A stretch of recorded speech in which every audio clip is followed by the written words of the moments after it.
రేపు AP cabinet తొలి సమావేశం జరగనుంది. ఉదయం 10 గంటలకు ఈ భేటీ జరగబోతోంది. ఈ మంత్రివర్గ సమావేశంలో ప్రభుత్వ ప్రాధాన్యతలపై దిశానిర్దేశం చేయబోతున్నారు సీఎం చంద్రబాబు. ఎన్డీఏ కూటమి ప్రభుత్వం పాలనలో దూకుడు ప్రదర్శిస్తోంది.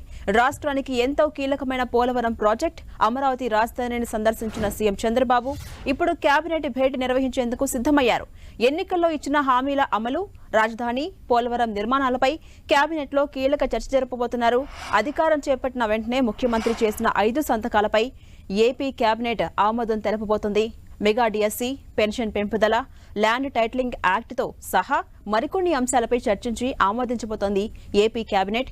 సూపర్ 6 హామీలపై ఏపీ కేబినెట్లో చర్చించే అవకాశం ఉంది. మొత్తం 8 శాఖలపై శ్వేతపత్రాలు విడుదల చేసే అంశంపై కేబినెట్లో నిర్ణయం తీసుకునే అవకాశం ఉంది. ముఖ్యంగా రాష్ట్ర ఆర్థిక పరిస్థితిపై కేబినెట్లో ప్రత్యేక ప్రస్తావన ఉండబోతుందని సమాచారం. ఇప్పటికే ఆంధ్రప్రదేశ్ అప్పులపై ప్రాథమిక సమాచారం తెప్పించుకుంది కొత్త సర్కార్.